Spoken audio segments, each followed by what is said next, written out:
All right. Welcome, everybody. Great showing. Thanks for coming out. Hope you enjoyed the videos.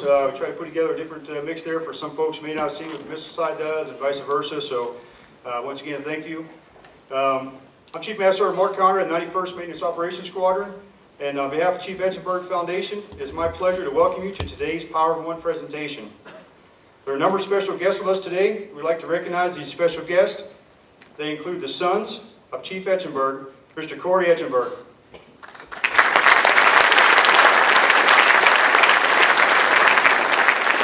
Mr. Richard Etchberger.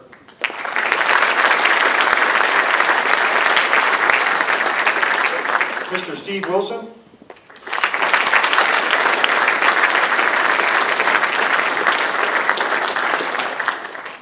Granddaughter of Chief Etchberger, Miss Madison Etchberger.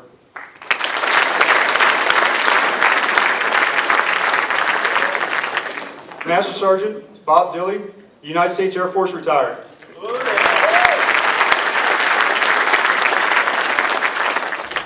We would also like to recognize the distinguished visitors with us today. Vice Commander, 5th Bomb Wing, Colonel Jeffrey Nigel. Command Chief, 5th Bomb Wing, Chief Master Sergeant Kevin Dragella. Command Chief, 91st Missile Wing, Chief Master Sergeant Faye Noel.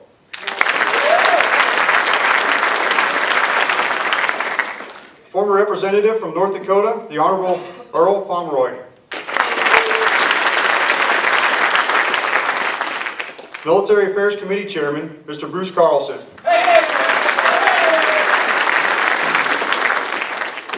Former legislative aide to Congressman Pomeroy, Mr. Michael Jenkins. We would also like to extend a special welcome to all Minot chiefs, and everyone is here to welcome to honor the sacrifice and selfless service of Chief Master Sergeant Richard L. Etchberger, Medal of Honor recipient.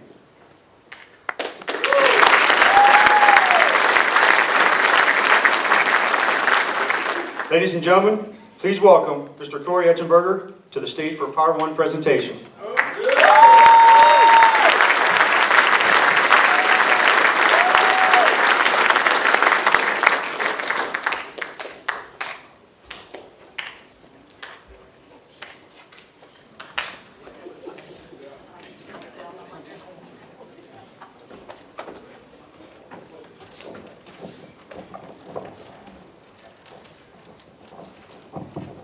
Good afternoon.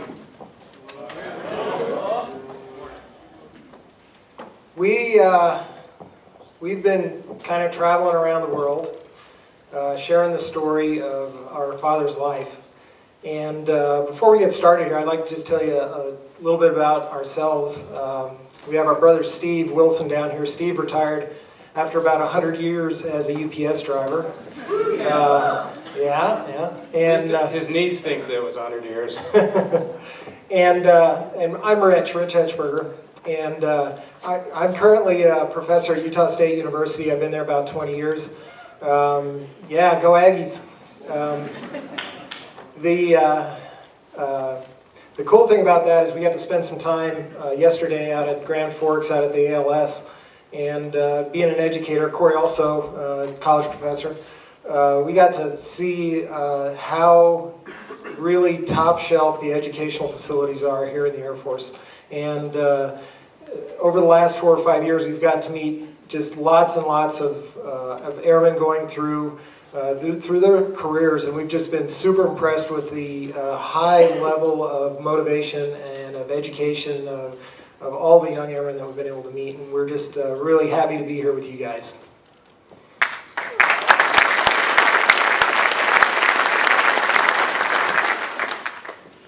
My father graduated from high school in 1951, Hamburg Area High School in Little Hamburg, Pennsylvania, town of 3,906, and when I left there was 1,305 people there. So most folks stay in town, real close-knit community. So when Dad joined the Air Force in 1951, the Air Force was still pretty young. It was still in diapers, only 4 years old. And because of that, there were so many people interested in going in the Air Force that to go to basic training, maybe you didn't go down to San Antonio, maybe you didn't go to Lackland. And so since Dad was from Pennsylvania, they sent him to Sampson Air Force Base up in the cold environs of upstate New York. And his father here, on the left with that cool bow tie on, I actually have one of his ties still. And his mother there on the right, when he graduated, they went to see him. They made a point to go up to see him and to support what he did. My grandfather ran a little 5 and dime store. It was called Miller's 5 and 10. And every one of the Etchberger boys, including Rich and I and Steve, we all worked in that store. And it was the kind of store where you could go in there and buy an individual crutch tip. You could go in there and buy an individual heel for your shoes, an individual screw or nut. It's the kind of store where you take a string of lights in back then, a bulb was out, you didn't know which one was out, so you give it to my grandfather and he'd figure out which one it was by unscrewing every bulb and putting a new one in there until they figured out which one it was. There was no charge for that.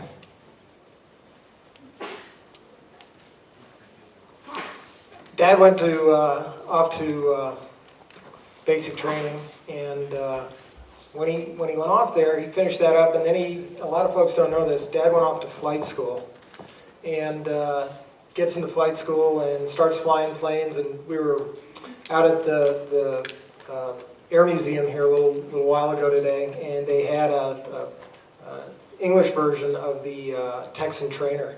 And we actually all carry a photo of Dad in our phones.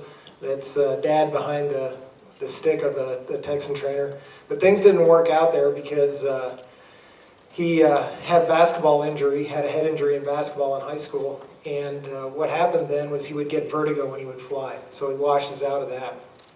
And again, a lot of folks don't know, they know our dad's history, but they also don't know that Dad, at that point, went back. He was able to get out of the Air Force. At that time, he was able to leave. He left the Air Force for about 6 months. And he went back to his hometown, back to Hamburg, Pennsylvania. And when he went back to Hamburg, Pennsylvania, he ended up breaking up with his longtime girlfriend and says to himself, I got to get back in the Air Force. He goes back and reflects on all these things and reflects on the commitment that he made and gets back in. So when we look at my dad's career, this is his one hiccup in his whole career climb. So he gets back in the Air Force, takes off for his assignment, and it's at Salt Lake City Airport in Salt Lake, Utah. And he's working there at the radar station, and he's actually commuting now and then up to Hill. Some of you have probably been at Hill Air Force Base up in Ogden. So he's making that commute, and he stops at a little restaurant called Hijinks Restaurant. And it's just a little hole-in-the-wall place, no longer there. We have some really cool photos of it. But he meets this redhead gal down here on the bottom who's serving up coffee and donuts and those kinds of things. And they start up, I guess, a relationship, because shortly they leave and run off to Elko, Nevada, and they elope without telling anybody's parents. I guess my dad had a spontaneous side. So they take off. These photos here are from them when they were on their honeymoon. They went down to the Grand Canyon. And about 9 months in, I'm hoping 1 or 2 days later, I was born.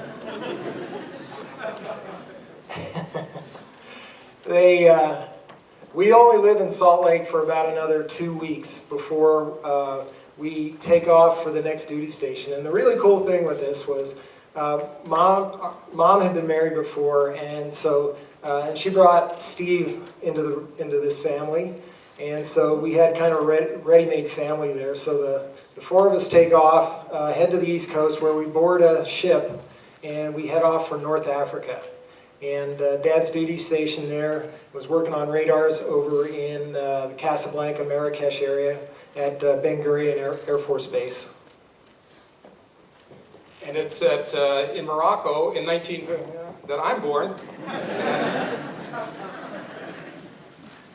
And I consider myself a proud African American for being born. I'm not kidding.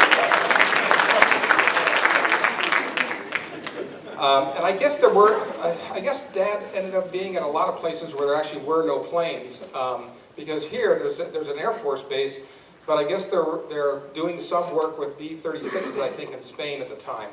So of course I have very little recollection of Morocco, and because of that, in 2009, 50 years later, okay, we were living in Switzerland, and I decided that it's time to go back. So I took my daughter back on my 50th birthday party to visit this spot. And my dad was really big into 35mm pictures. We have lots and lots and lots of slides from Marrakesh, Morocco. And you know what? It hasn't changed much in 50 years. And that was great, because I was visiting, again, the same spot that I was born. We just had a fantastic reunion back there. And from Morocco, where it's 105 degrees, deep in January, we moved to North Dakota. We moved to Bismarck. And Dad had this trailer brought in. He ordered it from Iowa. You can see it's not very well insulated underneath there, and he found out that it should be insulated the next winter. So he had to get under there with a blowtorch and thaw out the pipes the first day it froze, and then have an insulation kit put in and so forth. But we spent about 5 years in Bismarck. After the trailer, we got on fort. There used to be a fort down there. It was called Fort Lincoln, and we got on the fort and had this huge, huge house. At least we thought so until we visited a couple of years ago, and then realized that wasn't such a big house after all. But the one thing that Dad used to like, let me have Rich talk about the train. Yeah, during this time in Bismarck, this is kind of, when you're growing up, you kind of have those times when people ask you, what do you remember? And, things that I kind of recall from Africa, a lot of times when we lived overseas, we had folks that would take care of us. We would have maids and we would have servants because they were so inexpensive to pay those folks to come work for us. So I remember a lot of that kind of stuff. But when we get to Bismarck, the thing that really sticks in my mind is this is the time when we start seeing our dad less and less. And the reason for that is because the Air Force at that time is working on a way to make these radar stations that my dad was working on, to make them portable.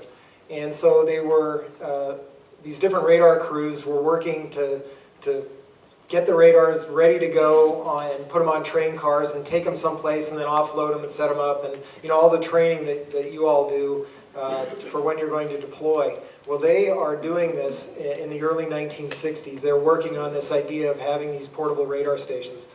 And so Dad is now being gone for months at a time. Instead of just going out to the radar facility at the other sites that we've been at, he's now leaving the house for months at a time, where the three of us are living there with our mom. And so Mom's pretty much running the show during those times that he's gone. And one of the things that Dad liked to do was have the airmen over to the house for meals. And so we recognized these couple families here. We used to play with the kids there on the right. And just to give you an idea of the kinds of attributes that he had in terms of taking care of the airmen that served under him, he would, when we were stationed in the Philippines, for example, you had to carry water in. So you had to fill up your 5-gallon water container, 40 pounds, lug it in the house, set it up. And we lived off base, as many airmen did at the time in the beginning. And so it was kind of a struggle living off base. The security system for us was an 8-foot high wall, brick wall, concrete blocked wall, with cement on the top and bottles broken so the sharp shards stick out of the top. So that's our security system. So he knows that these airmen coming in are going to be struggling to get their families settled, so he and my mother together make sure the pantries are stocked, make sure there's some milk in the fridge for the kids, make sure that water jug is filled up before those airmen get there. So that's one less thing they got to worry about. The other thing that he would do, especially in the Philippines, so we're off to the Philippines from 1965 to 1967. Folks, this is the height of the Vietnam War. And of course, we're at Clark Air Base, where all the families were. Again, initially we're off base, but then move on base. Dad would go to the nurses station at Clark Air Base. Of course, all military personnel went through there before they came home if they were injured. So he would go to the nurse's station and say, are there any airmen that are ambulatory that can get around, or any military personnel that would like to come and have a Thanksgiving meal with the family for the day, or a Christmas meal for the family? So we would constantly be having airmen, Marines, Army. We had an Army captain, his name is John Perrick, he's a friend of the family still today, who had a very serious head wound and lost an eye. His whole head is bandaged up, and the real reason that he wanted to come to the family was, of course, for a nice home-cooked meal, but he wanted to play with the Etchberger boys. He wanted to play with the kids. He missed his kids at home. And so that's kind of the things that he would do, knowing full well that these airmen and military personnel that are wounded are 10,000 miles away from home. They're sitting there in a hospital with their head bandaged. What can I do to help this guy? So, also at this time, from a family perspective, Dad's been leaving for a couple months at a time. Well, this pattern really continues when we're stationed at Clark Air Force Base. And the reason for that is they've taken this idea of these kind of portable radar units, and the Air Force is saying, let's start installing these things around Southeast Asia and various places. So Dad was actually at that time spending a lot of time, even though he was out of Clark Air Force Base, he was kind of working out of Thailand at that time. In fact, while he was gone, our mom went to Thailand a number of times, so she was able to go over there and visit with our dad for like maybe 2 or 3 days or 4 days at a time, where Corey and I would stay with another Air Force family during that time. This was actually leading up to the events that were going to occur later on in Laos. They were really working on, the plans were there, and they were just refining how they were going to bring the crews together to do this. They were figuring out how to get all of the radar systems kind of into Thailand so they could, in the future move these things on. So, and this is all unbeknownst to us, other than the fact that Dad is gone now for very long periods of time. And when he's picked for this mission, and we've got a short video here to show you a little bit more about the details, but when he's picked for this mission to install a radar installation, to run a radar installation in Laos, the Air Force says to him, we're going to discharge you from the Air Force, you're going to be hired by Lockheed Aircraft Services, and you're going to have to move your family anywhere in the United States you want to. You're just not going to an Air Force base because you're no longer going to be considered in the Air Force family. So he moves us back to his hometown. He moves us back to Hamburg, Pennsylvania, where he knows he has that support network. He knows he's got his mother and father, and his brother lived there as well. All of his high school buddies. He knows that if something should happen to him, he's making sure that we're going to be taken care of.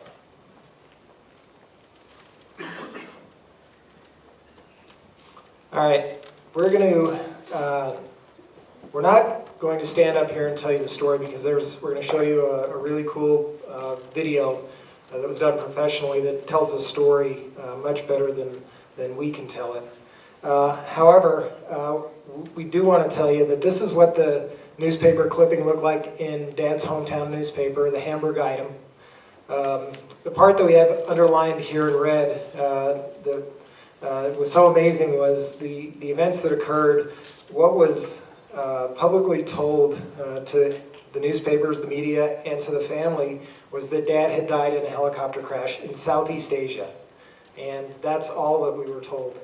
So, and that kind of stayed that way for about almost 40 years afterwards. A couple of little documents declassified during those 40 years, but it's like I always say, the Air Force, when they declassify documents, they don't just call people up and say, hey, look, here's what really happened. So we went quite a bit of our lives without knowing exactly what happened on that mission up there. The other part is that when Dad was picked for this mission, along with the other men, there were 30 on the setup crew and 19 on the operations crew. All 49 of those men, along with their wives, were brought into the Pentagon, and they signed secrecy agreements saying they won't say anything. The Air Force basically said, we're going to tell you something. You're going to agree not to tell anybody else until we tell you it's okay to tell somebody else. And so our mom, the rule follower, did that. and she kept a secret from us for 18 years. She knew the details of what happened to him, but she didn't even tell us. So he dies March 11, 1968, and in a secret they say it was a private ceremony. It was not a private ceremony. It was a secret ceremony. We were whisked away to the Pentagon in a blue Air Force van with blacked out windows. They put us in a hotel 12 miles outside of Washington, D.C. They take us in the bottom of the Pentagon up an elevator. Step out of there, there's General John McConnell, Chief of Staff of the Air Force, waiting to greet us, along with the Vice Chief of Staff, General John Ryan. Mom receives, posthumously, Mom receives the Air Force Cross for Dad. He was put in for the Medal of Honor at the time, but as you are well aware, there's lots of publicity surrounding such an event like that. So the idea is that we'll award the Air Force Cross, and when the mission is declassified and the war is over, we'll upgrade it to the Medal of Honor. That took another 42 years. Corey, just two things about this. When I look at this picture that I think about. One of them is our brother Steve was an aircraft mechanic in the Air Force at that time, based on the West Coast, working on aircraft that are flying back and forth to Southeast Asia. And he tells the story that, you know, one day he gets a call, he's out on the flight line working on his plane, gets a call to go to the commander's office, base commander's office, and there's a car waiting for him, and he thinks, oh no, what did I do? He said, I didn't even know what this guy looked like. So off he goes, and he gets to the commander's office, and the commander says, Wilson, you're going TDY to the Pentagon, and before you leave, get a new blue uniform, brand new dress blue uniform. And don't tell him anything else. So Steve basically grabs that uniform, and off he goes to the Pentagon, where he is in this, goes to this ceremony and sees all these generals there. And at that point is when, you know, he finds out what's going on. They had a little lunch for us at the ceremony, and Steve was sitting right across the table from me. I'm 9 years old, what do I know, right? He's sitting across the table from me, and I see him over there, and he's got his coffee cup in his hand. It's sort of like doing this, you know? And I said, Steve, why are you shaking? They finally told him to stop saluting. There was just so much brass in the room, they just said, stop doing that. So we're going to show you a brief video here. Like Rich said, it tells the story really well. Lots of people are interviewed in this, and we just think it's a pretty compelling story. Does someone have the control of the lights, or is this? Maybe get the lights down a little bit up front, is that possible?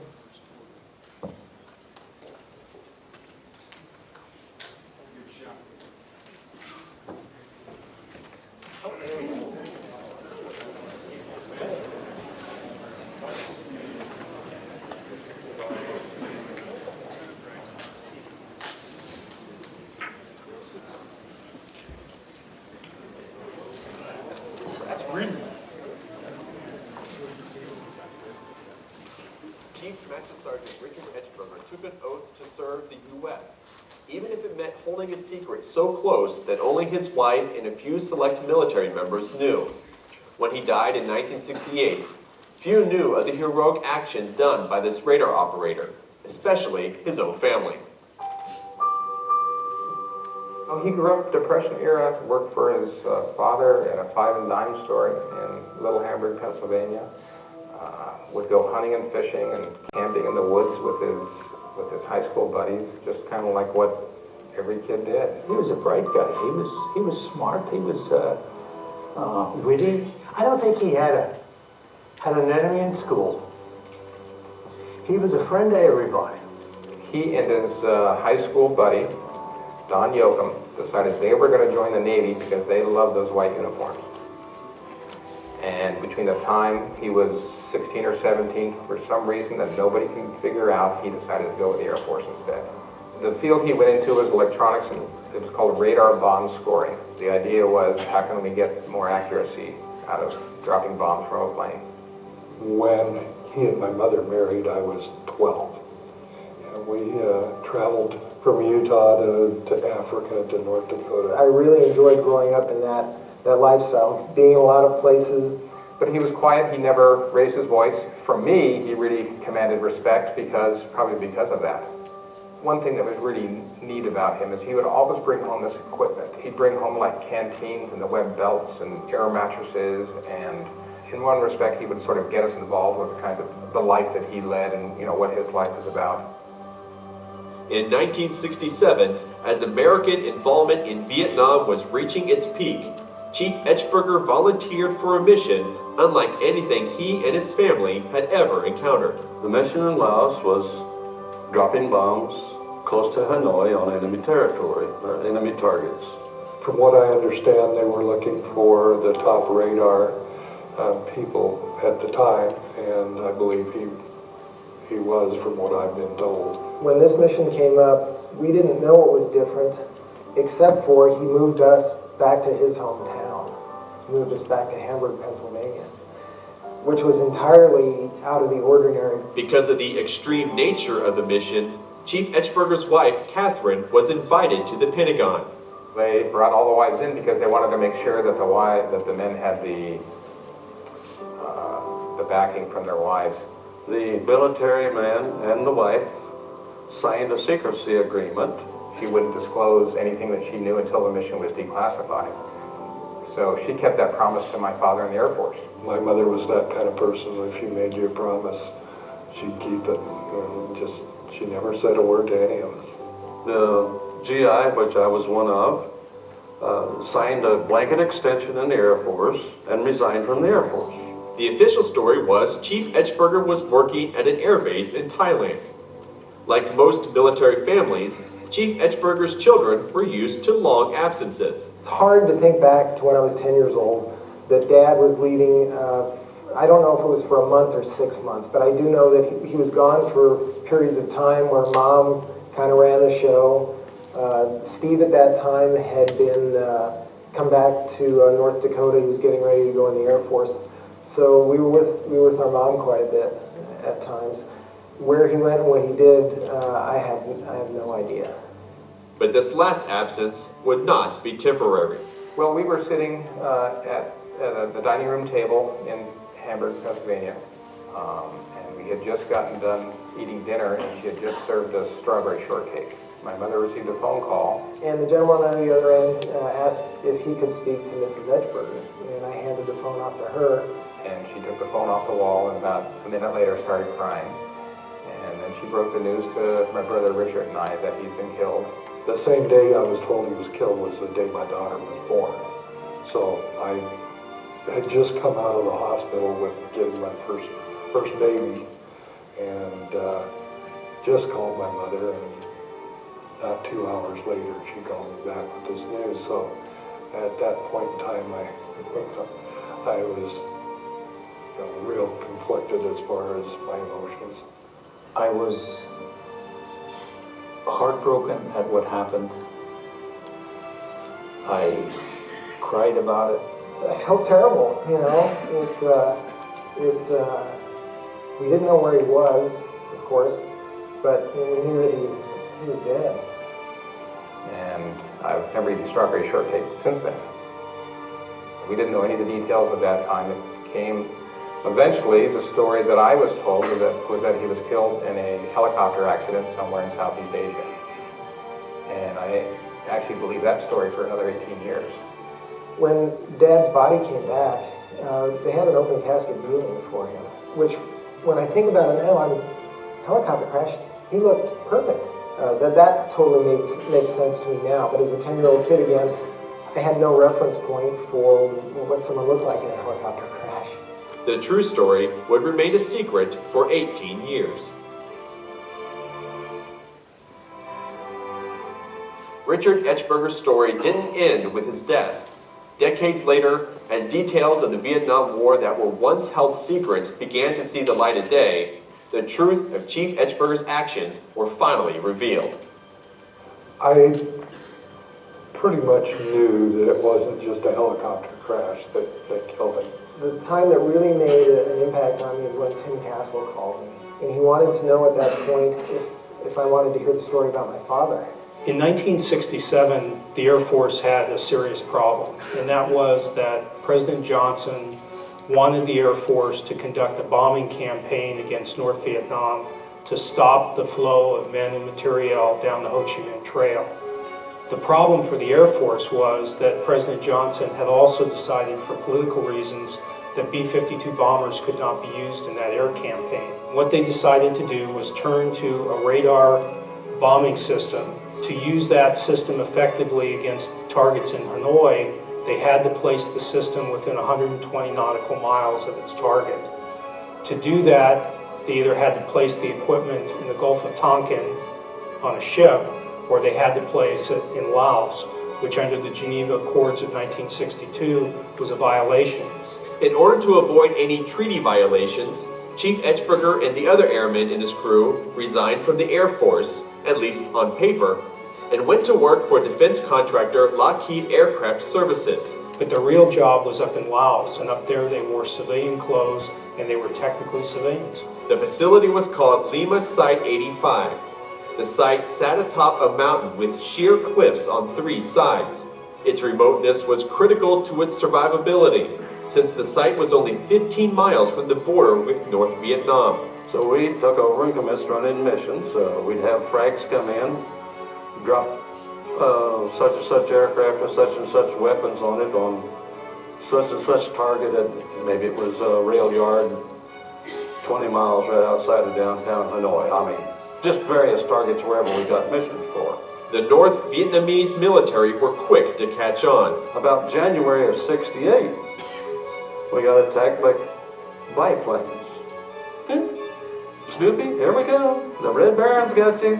The attack ended with the only CIA air-to-air combat kill when an Air America helicopter shot down one of the biplanes.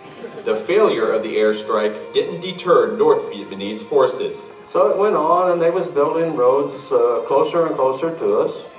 We was dropping bombs to protect ourselves. On the night of 10 March 1968, a group of specially trained Vietnamese commandos climbed those cliffs, surrounded the radar site, and at 3 o'clock in the morning they started shooting into those vans, and there was absolutely nothing that the technicians could do. Most of the Air Force crew on duty were killed. The off-duty crew, including Chief Etchberger and Sergeant John Daniel, were hiding on a ledge along the side of the mountain. During the night, we could hear small arms and grenades going up on top. After that, we didn't hear anything except voices we could not understand. We're the only ones alive. And about that time, we started receiving small arms fire. The radar technicians at Site 85 were just that. They were not combat skilled folks that had received any kind of real weapons training. Well, Gish was hit again. His was fatal. I was hit in both legs. Stan was hit, and he said, "Monk's gone." I said, "Dick, we're the only ones alive." He said, "I know it, John, I know it." I said, "What are we going to do?" And if it had not been for the heroism of Dick Etchberger in taking an M16 rifle and protecting his comrades, it's quite clear that they probably all would have been killed. And about daylight, or when we could start seeing, Air America chopper came in. It was the first chopper there, and he happened to see us. It came in, went into a hover, and dropped a hoist down to Dick Etchberger and the people that were next to him at that point. As Dick Etchberger finally got ready to go up as the last person, Willie Husband, another technician who had been hiding throughout the battle, ran down the path and jumped on the hoist along with Dick Etchberger. So the two of them went up into the hoist. So we lifted off, and as we was lifting off, one of them come up and emptied his weapon through the bottom of the chopper, and one round hit Dick thin, the first time he'd been hit. Chief Etchberger bled out before he could get further medical attention. Since Congress created E8 and E9 pay grades in 1958, no other E9 in any of our other military services has ever been awarded the Medal of Honor. Chief Etchberger is the first. I really thought about this over the years, that, how much difference does a bullet going that far different make? And legends like Chief Etchberger serve as role models for an entire new generation of airmen. Chief Etchberger was not a person that sought notoriety. He was not a person who was looking for a pat on the back. He was looking to get the job done. it would be a good day for Chief Etchberger and his people if nobody ever found out about what they did, because it was all supposed to be secret. Nobody was ever supposed to know what they did. And they all recognized that, they accepted it, they signed documents that said that this would always be secret, and that's the way they preferred it. I would love to sit down with my dad and have a beer and, shoot the bull with him and because I know he was a really great Air Force guy, but he was also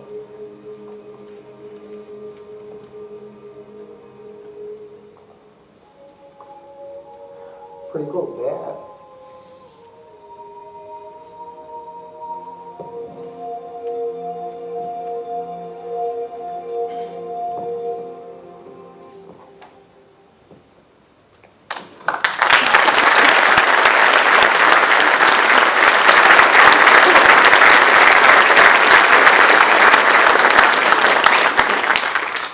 One thing that,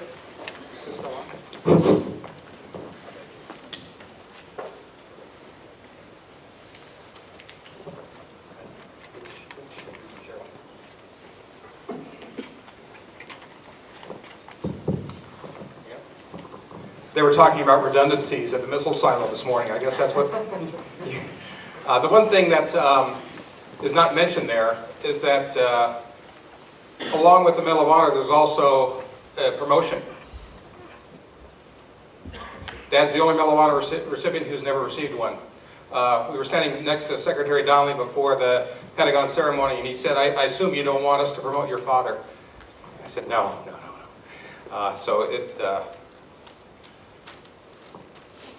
Congressman Pomeroy and from North Dakota, and Congressman Tim Holden from my father's district in Hamburg were the two that worked to get this upgrade through, and I'd just like to recognize that right now, please, with a round of applause for the Congressman.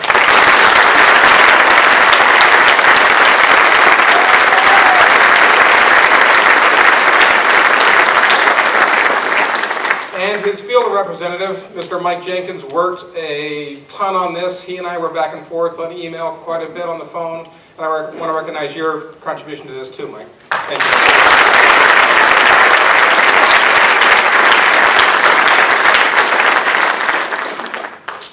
you. It was quite a surreal experience for the Etchberger family.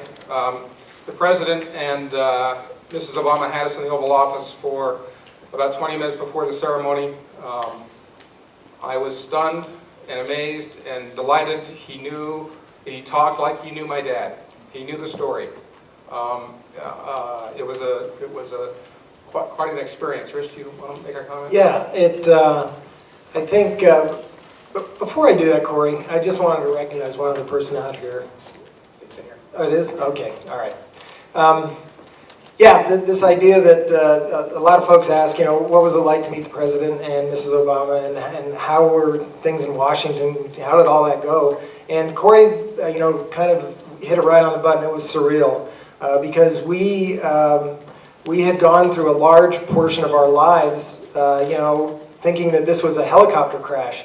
And the way that this ramped up, even though we had a lot more information. After Tim Castle, I spent a lot of time, Corey and I and Steve, talking to Tim about actually what had happened over there in Southeast Asia, all those kinds of things. We were never really prepared for this. We went through life, just thinking our dad was the greatest guy ever because he was a great dad. And when all of this started to happen here, I always say it changed my worldview on kind of the way that things work. I mean, it really, I thought, wow, this is real. This is. The one way I think it really had an impact on me is, we were separated from the Air Force March 11, 1968. Actually, before that, when we moved in that house in 1967, that was our separation from the Air Force. And it was at this moment, we came back to the Air Force family. I just want to tell you, I said to the President, I said to Secretary Donnelly, and I said to Secretary of Defense Gates, I said the same thing to each one of them. I said to them, my father would be very proud of this Air Force.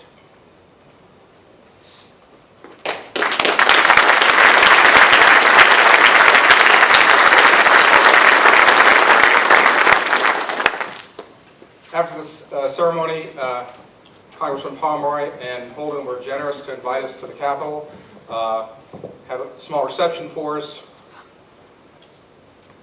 And it was really just an excellent time to be there. You should know also there's another very important person sitting in this room. This person is like you. He really is. Retired Master Sergeant Robert Dilley read Tim Castle's book, and he said, that doesn't sound like Air Force cross material to me. That sounds like Medal of Honor material. So he saw what he thought was a wrong. And instead of going, huh, that's too bad for that guy, he's the one who wrote the letter to Congressman Pomeroy that got this done. So I want to recognize Bob Dilley at this time for doing the right thing.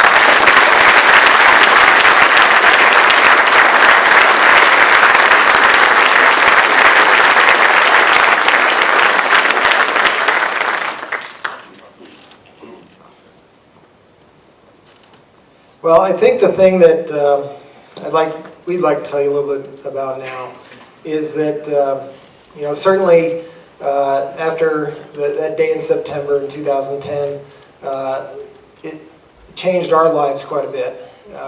And as Corey said, we kind of believe that we've come back into the Air Force family.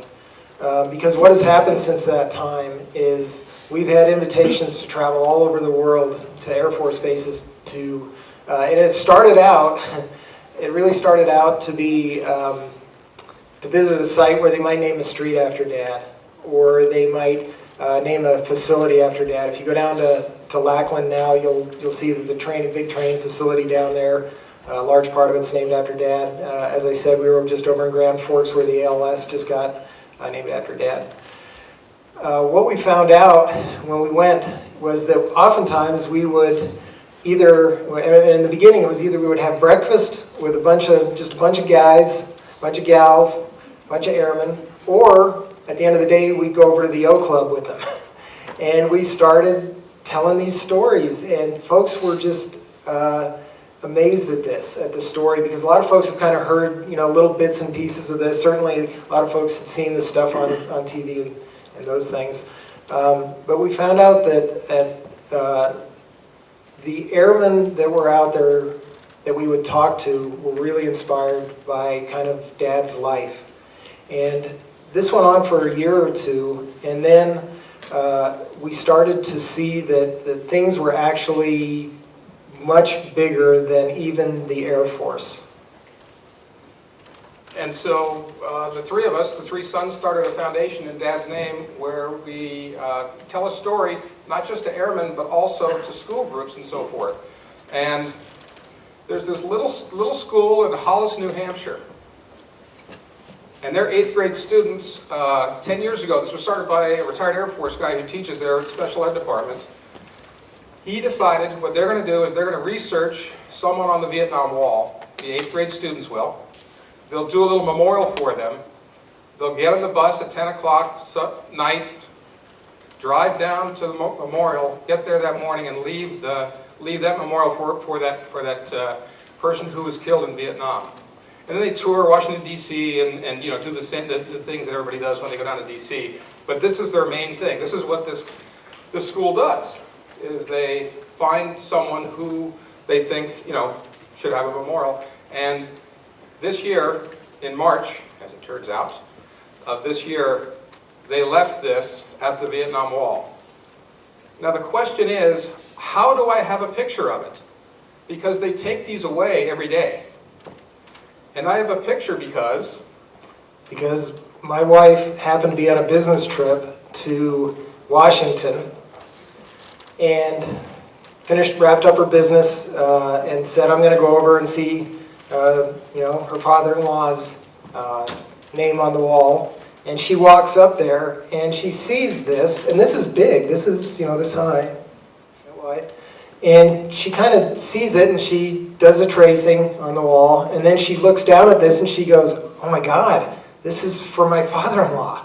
And so she snaps off a bunch of pictures, and I get a text. I'm back teaching, and I get the text, and I kind of looked at it, and I'm like, oh my God, because I knew that they took these away every day, and they archive them, and just what's the cosmic connection there, that someone from 2,000 miles away happens to be there at that moment to do that. So in the little corner over here, on the corner, it says JS HBMS, 8th grade. Isn't Google a wonderful thing?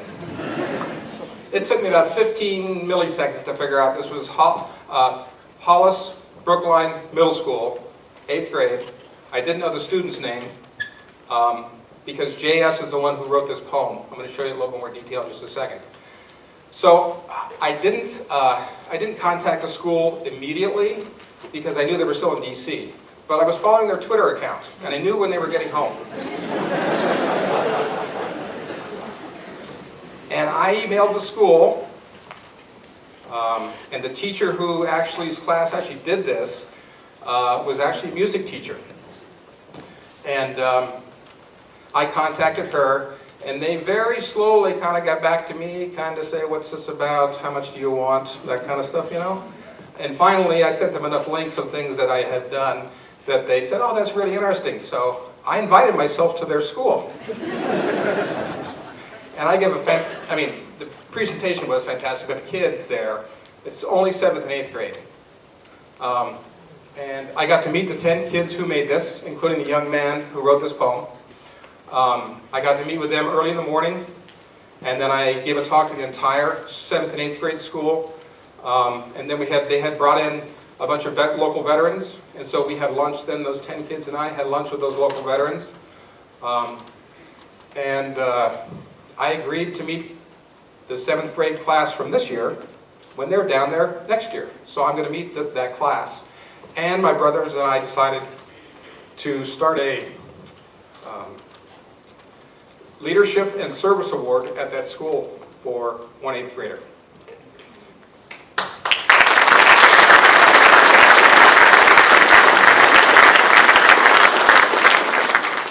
I want to share this poem with you, and it's read by the student who wrote it.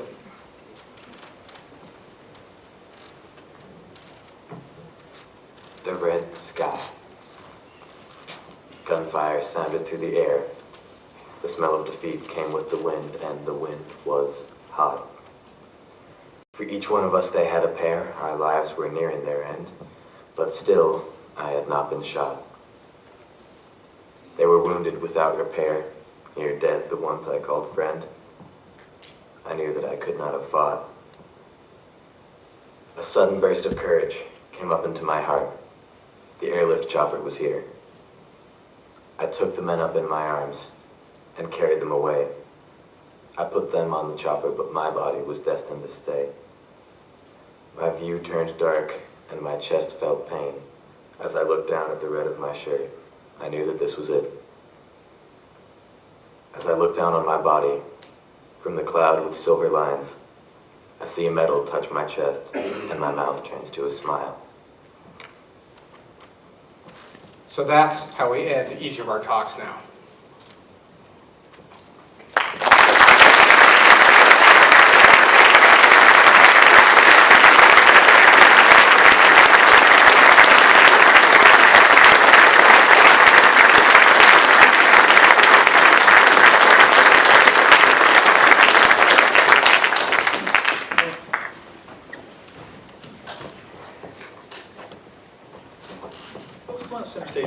Chiefs, would you join me upstairs, please? Chiefs, come on up. Folks, how we doing? Did you like that? Yeah, the Chiefs group, we're not much into bake sales or cookie sales or any of that kind of stuff. What we're into is leadership. We're into development. We're into our United States Air Force. We're into you. This is nice. Awful nice. Hey, you know what? This looks good, but it doesn't look quite right. It seems to me there's a couple chiefs that aren't up here. Chief, can you join us? How about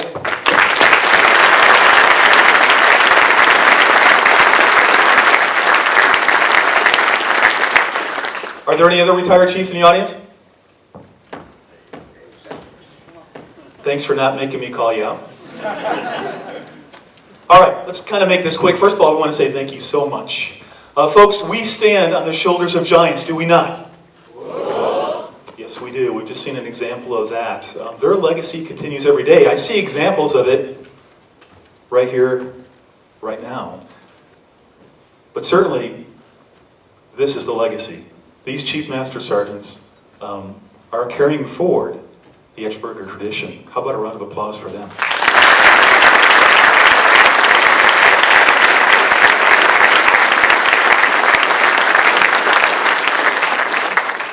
So Congressman, Colonel Nischel, civic leaders, Etchberger family, they're going to kill me for doing that. I just want to let you know. We talked about a story this morning. We talked about their story, an important story, but Chief Noel and I conveyed our story as well. What was the United States Air Force and today's Air Force? The mightiest Air Force in the world. Our allies love us, our allies need us, and our adversaries fear us. And fear they should, because we will bring it strong when called upon by the President of the United States. Am I right? Okay, I think I've done just about enough talking. Chief, have I left anything out? Just one thing.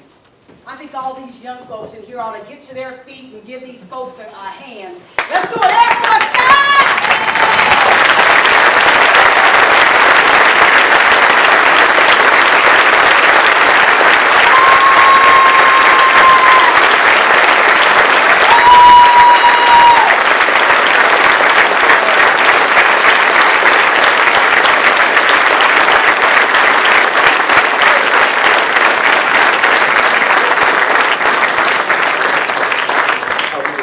Okay, folks, that'll do it. They're going to stick around for a little bit for questions if you've got some. Other than that, you are dismissed. Hey, get out of here and go make a difference, all right? Carry on.